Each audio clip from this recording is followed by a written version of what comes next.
This is not science fiction. It's not a Star Trek series. This is for real, you guys. This is for real. This is the home of the progenitor tall gray.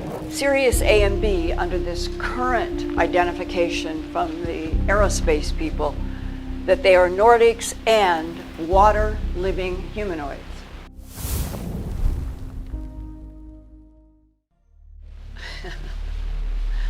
No, I do feel like 26 in terms of my energy and my spirit. And the fact that I have had 80 revolutions around the sun, and then am told in 2021 by a major aerospace engineer that we know that the tall whites have 500 to 800 year lives. And suddenly that makes sense to me, because I would love to have a 500 or 800 year life. And one of the questions about us Homo sapiens sapiens is, why were we made with such short lives? And when I asked that question to an extraordinary individual that I met in this conference, who has a lot of connections to the Pentagon, and I asked him, why do we have such short lives? He said, it's too deep a subject to go in here. And I think it is a key. I think it is a key to why there was the manipulation of DNA in already evolving primates in the beginning. And today, this will be a humble journey through just a few of the slices of why I think of it as a hall of mirrors with a quicksand floor. I personally, in a life of 80 revolutions around the sun, don't remember a time as turbulent as this one, unless I go back to the 1960s, where I got my back beaten by a billy club fighting against the Vietnam War. And given the turbulent and revolutionary times that we are now living in, there is also growing and persistent buzz that finally the Pentagon could be getting ready to crack open the big secret that we're not alone in this universe. And there might even be a congressional hearing for the public this year of 2022, according to sources that I have, to receive testimony under oath for the very first time from military and aerospace professionals who have firsthand information about other intelligence based on Earth, our moon, Mars, inside Jupiter's huge Ganymede moon, and beyond to other solar systems in the Milky Way galaxy. This is not science fiction. It's not a Star Trek series. This is for real, you guys. This is for real. And sadly, there have been strict policies of lies and denials since World War II about UFOs and ETs interacting with Earth, while power brokers have had vested interests in keeping the real facts from the public world. So trying to crack open the truth is like running through a hall of mirrors with a quicksand floor. And I wouldn't be standing here now in February of 2022 if I had not tried hard for the past 43 years to answer honestly who, what, and why are wild and domestic animals all over this planet killed and mutilated without blood or tracks. When I produced my television documentary, A Strange Harvest, that was first broadcast by the CBS station in Denver, Colorado on May 25, 1980, law enforcement and ranchers had been the first to tell me, quote, "The perpetrators of animal mutilations are creatures from outer space," close quote. But which creatures? From where and why? Here is a November 2016 comparison, only 6 years ago, of the top photo, in which an entire udder was excised from a 1,200-pound cow in John Day, Oregon, that was pregnant with a 1-month-old calf. The bottom photo was taken 33 years ago on March 10th, 1989 in Hope, Arkansas, when the entire udder was bloodlessly cut from a pregnant cow, while her unborn calf was found dead in the embryo sac inside of the cow. This photo was taken after the farmer dragged the dead calf away. And then, only 6 years ago, on March 14, 2016, this large, bloodless, rectangular excision of a pregnant cow's udder, only hide deep, was found on a dead, pregnant Angus cow on the Windmill Angus Ranch in Hagler, Nebraska. That night, the owner saw a blast of white light fill their bedroom, and at the same time, all of their automatic outdoor lights shut off. Even controlled remote viewers working in the late 1980s at Fort Meade, Maryland for the Defense Intelligence Agency on the top secret Stargate controlled remote viewing project reported that the cosmos is teeming with consciousness.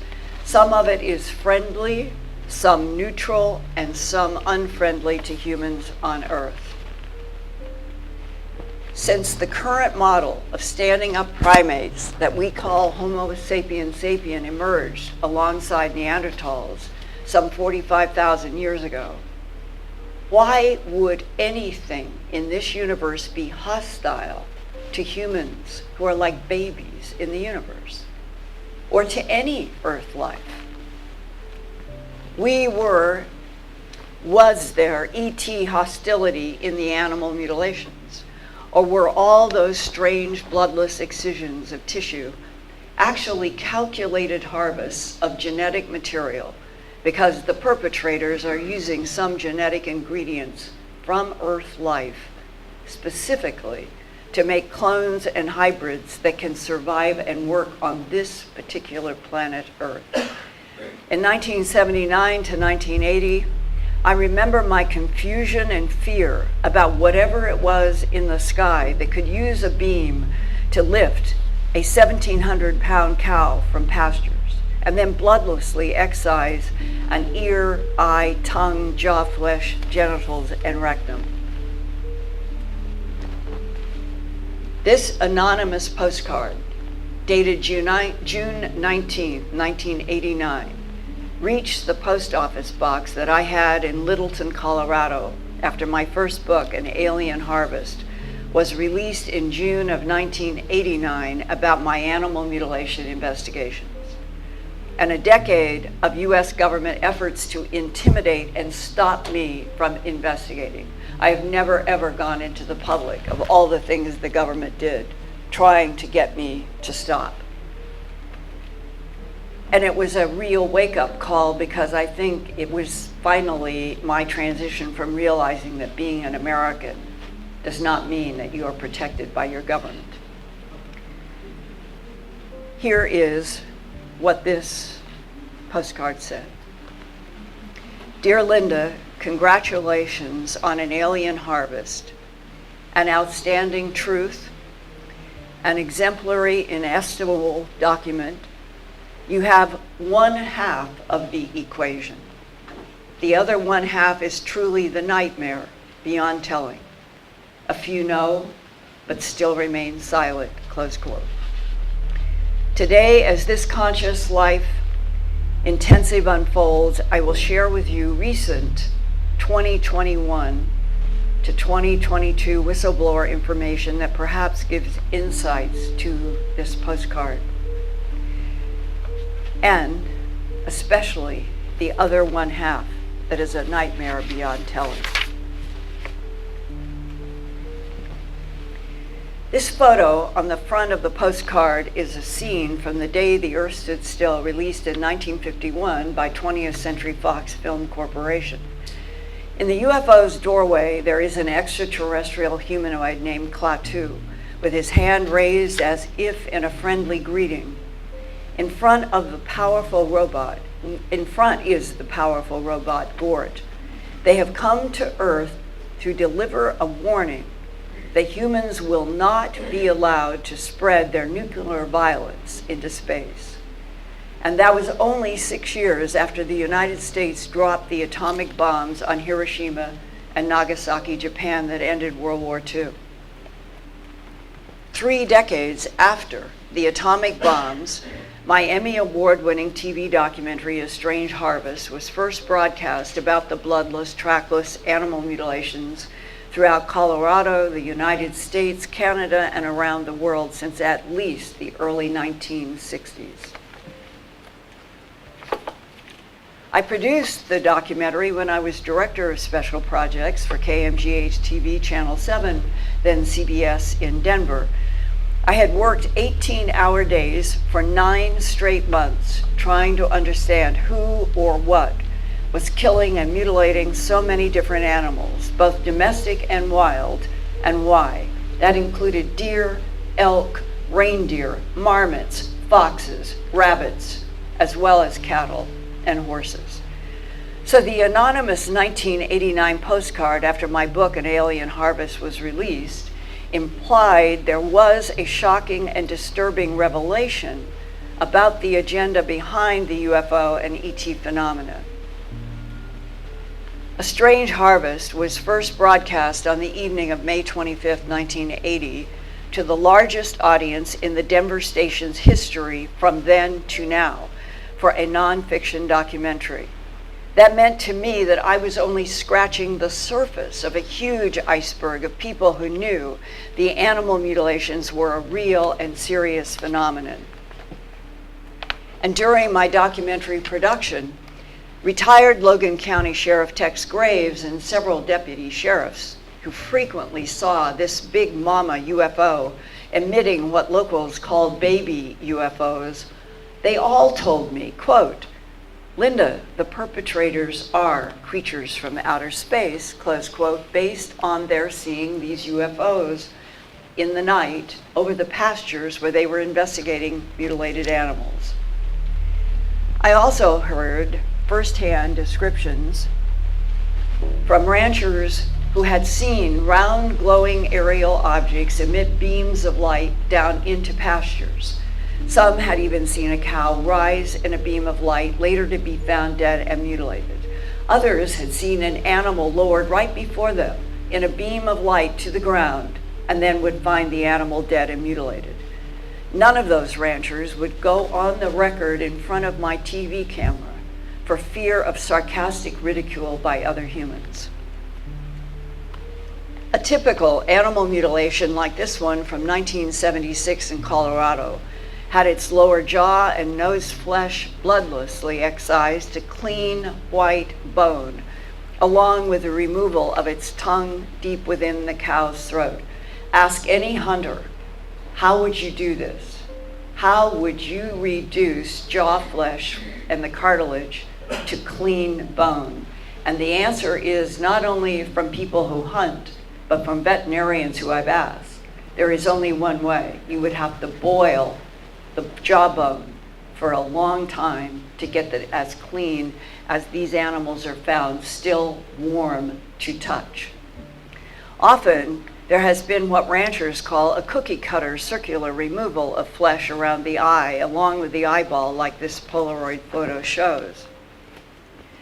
Other bloodless excisions include the removal of genitals, like this bull calf's penis excision in Manila, Utah, discovered on October 22nd, 1982. There was not a single drop of blood anywhere on that white-haired stomach. Just the month before, on September 9th, 1982, near Colorado Springs, Colorado, exactly 1/2 of this pregnant cow's udder was cut away on a bright sunny afternoon only 1/4 of a mile from where the ranch owners were painting their house outdoors all day. So close, and yet neither rancher heard any disturbance, and there was not a trace of blood, milk, or other fluid on that dead pregnant cow's white stomach hair.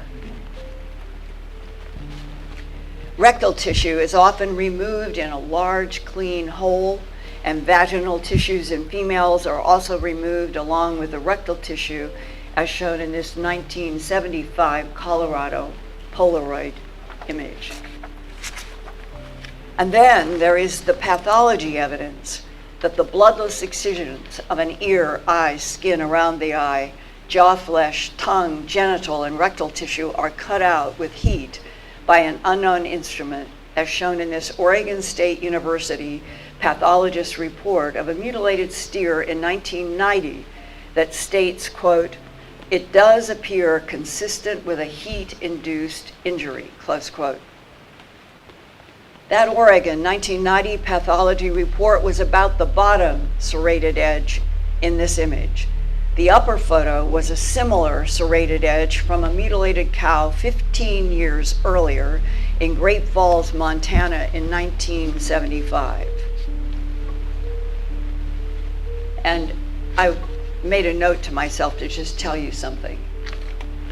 Sheriff Tex Graves, on that meeting that I had with him in Sterling, Colorado, he told me that on his very first animal mutilation investigation in 1970, he asked a veterinarian to go with him. And it was a large, approximately 1,700 pound, that was a cow. And the veterinarian went and started the necropsy. I've been with veterinarians and I've experienced what it is like to do necropsies. It's like men used to take apart car engines before the computer age. It's the same thing, that you're out in a field and the veterinarian begins and they have a very precise, and they start opening up parts of the animal and they lay everything in very neat, orderly, and then they make all of their observations in a notebook about what they are doing in the field. And the sheriff said, the vet looked up at me and said, "Tex, I want you to look at this." And the sheriff told me the vet had on gloves, and it was late afternoon light, and all he could see was glistening on his index finger. And Tex said, "What are you showing me?" He said, "Lean down here." He said, "This is the pericardium. This pericardium should be surrounding a large adult cow heart." Sheriff, look. And the chest had no heart. And the vet said to Tex Graves, "Look down here. I found this pericardium collapsed inside of this chest. There is no clotted blood. There is no clotted blood in the veins or the arteries. The only thing left is this pericardium, and Sheriff, I cannot find one single excision in this pericardium. How do you get a 9 by 11 by 12 inch, this is about the size of cow hearts, how do you get it out of the pericardium, out of the rib cage of an animal in their chest, with no surgery anywhere on the body and no excision in the pericardium?" Later, I would have a discussion with a man who was at the time leading in laser surgery research in Denver. And he said, perhaps, Linda, 50 years from now, which would have been 50 years from 1979, he said, "I imagine that we will have molecular specific surgery. And that means it will be done with frequencies that will go through skin, cartilage, bone, and you want to take out a gallbladder, it will interact only with the gallbladder. There will be no cuts, no surgeries, no bleeding. It will be molecular extraction, as was happening in animal mutilations back in the early 1960s. In my documentary, A Strange Harvest, I featured a human abduction case in which a mother, Judy Doherty, and her teenage daughter, Cindy, have both been taken aboard a craft in May of 1973 outside Houston, Texas. Inside the craft, a pasty-skinned being with large snake eyes, because they had vertical pupils, excised tissue from a calf that Judy Doherty was her whole name, had been seen rising in a pale yellow beam from a pasture alongside the road that she and her family were traveling from a Houston, Texas bingo game that night to their home. Dr. Leo Sprinkle, then head of counseling and testing at the University of Wyoming in Cheyenne, who I honor so much. He was the kindest human being I have ever met. I worked with him for a very long time on A Strange Harvest, and after, he passed about 3 weeks ago. I hope you are happy, Leo, wherever you are. Leo joined my cameraman and me to film a hypnosis session in March of 1980 for my documentary, A Strange Harvest. And I'm going to play for you now an excerpt from Judy Doherty.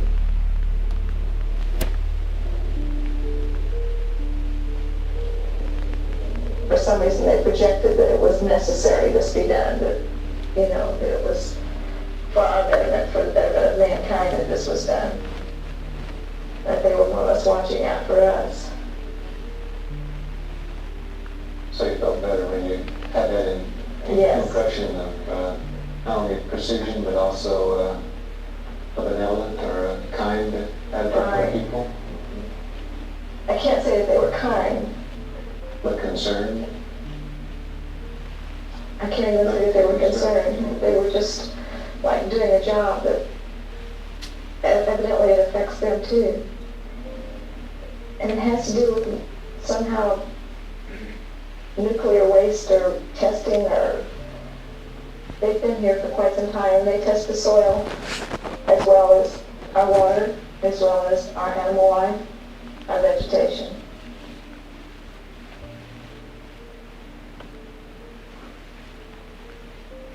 When I question why they aren't saying more,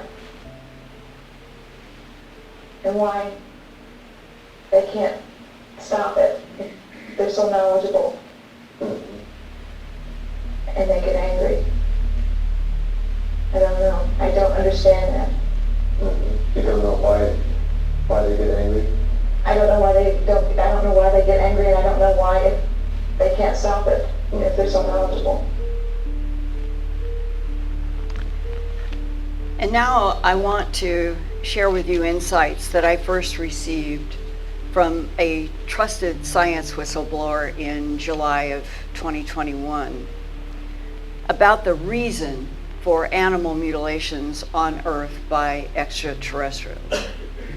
And the first thing I want to do now, and I don't know in the condition of this room if you're going to be able to see clearly. I was hoping we had a larger screen.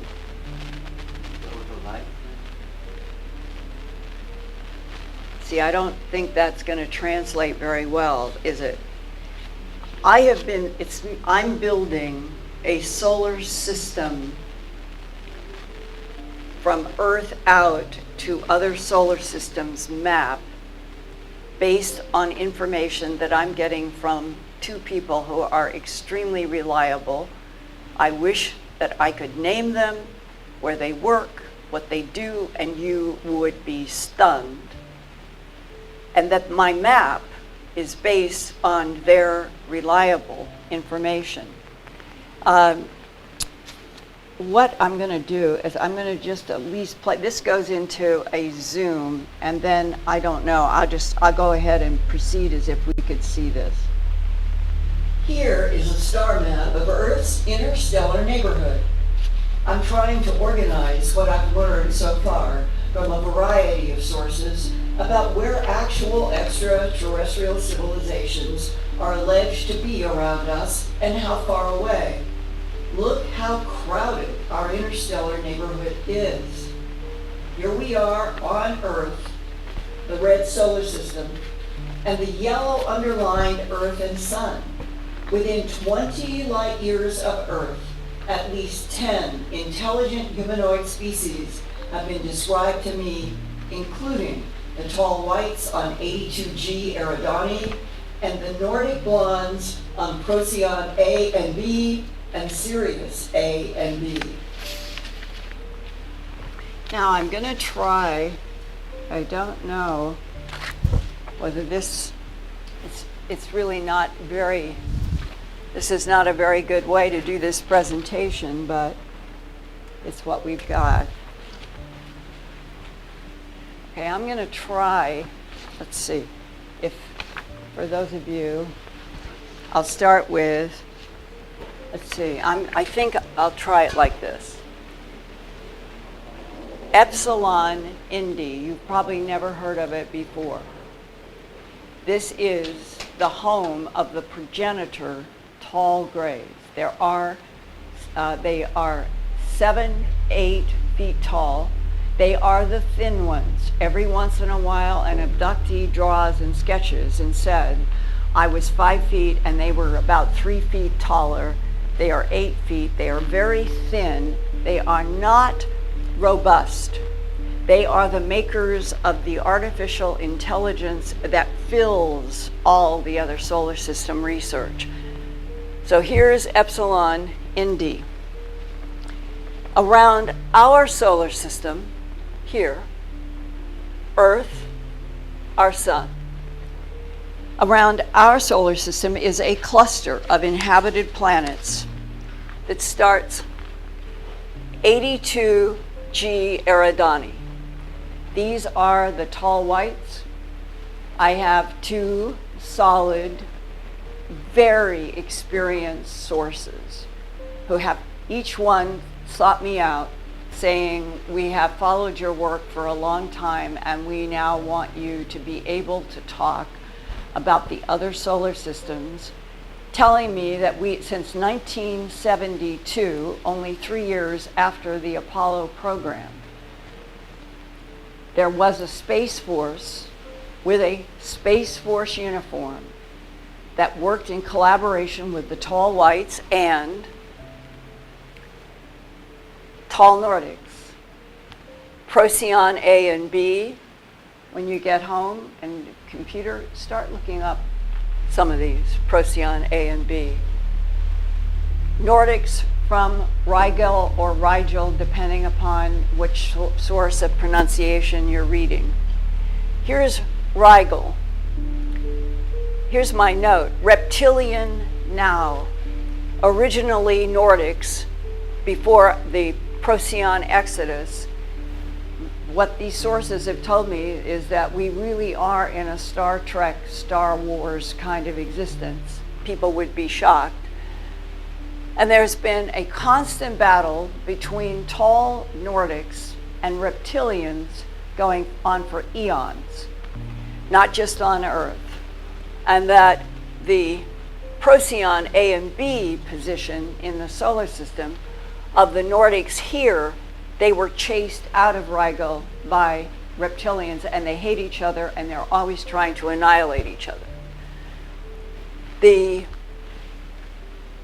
Tau Ceti, you may never have heard this, Carl Sagan and Drake at Cornell University actually had a photograph of a red-haired alleged Tau Cetian back in the what would have been around the early 80s, and that it was red-haired. And today, my current sources say Tau Ceti has humanoids with reddish hair. I had already seen and heard about the Carl Sagan Drake long ago, and so that seems to be consistent.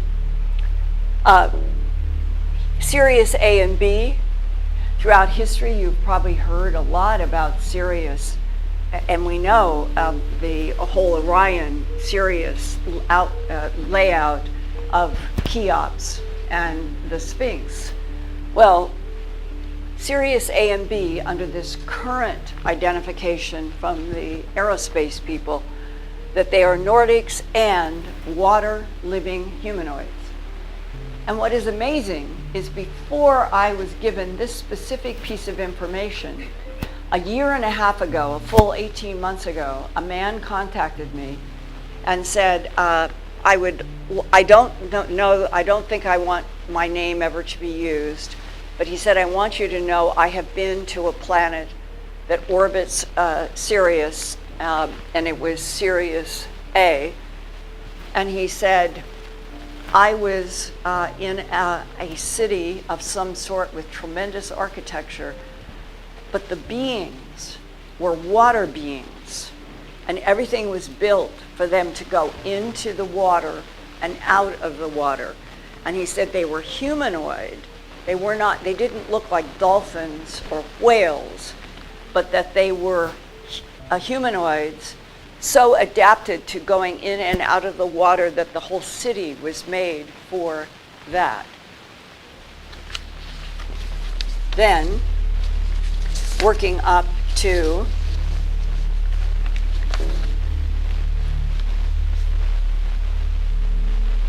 here, Epsilon Eridani. It's only 10 light years from Earth and the Sun. This is what the postcard is alluding to. Hostile insects. Hostile insects that you're going to hear more about that are so advanced, they may be the most advanced of all the intelligences, unfortunately. And that for whatever are the reasons, they have no compassion, no morality, that they are able to manipulate time, they are able to move in space tunnel, point to point. And these hostile insects of Epsilon Eridani, close in this crowded area of this little arm in the Milky Way galaxy, is currently a huge problem. And up here, I want to raise something before I start now sharing with you information presented to President Reagan about the insect threat. Up here, Aldebaran, or Aldebaran, whichever pronunciation you prefer. Blonde, blue-eyed with Hitler, World War II. And the information that I'm now going to go into you with this as a background. These, at Epsilon Eridani, can be on Earth and look like the blonde, blue-eyed species that Hitler was obsessed with creating a population that would control Earth as blonde, blue-eyed. And they wanted what? They wanted the extermination of the Hebrews. And remember, I started out by talking about the fight, the constant competition between the tall blondes that had to leave Procyon A and B because the reptilians came in. I am humble in presenting this information to you because I cannot prove it. But I think finally it is important to consider the possibility that what happened in World War II, what was behind Hitler's obsession, was to support this. The insects want Earth. They've wanted Earth for a long time. They do not want Earth with humanity on it. They are 1,000 years in advance of us. The tall Nordics and the tall whites may or may not be able to defeat. Who is in our universe who could literally protect this planet is what is in play. And I'm not trying to cause fear. It's that I have been dealing with these difficult subjects for 43 years. And the more I have learned, and the less I have seen the world public knowing anything, it is as if the insects and those that want Earth, and they want humans to remain dumb and blind because it makes everything they're doing so much easier. The more knowledge we have, the more awareness, just my very talking to you tonight, may open up something in your brains that will make you less vulnerable to what appears to be the easiest con job in the cosmos, keeping humans dumb and blind while their planet is taken.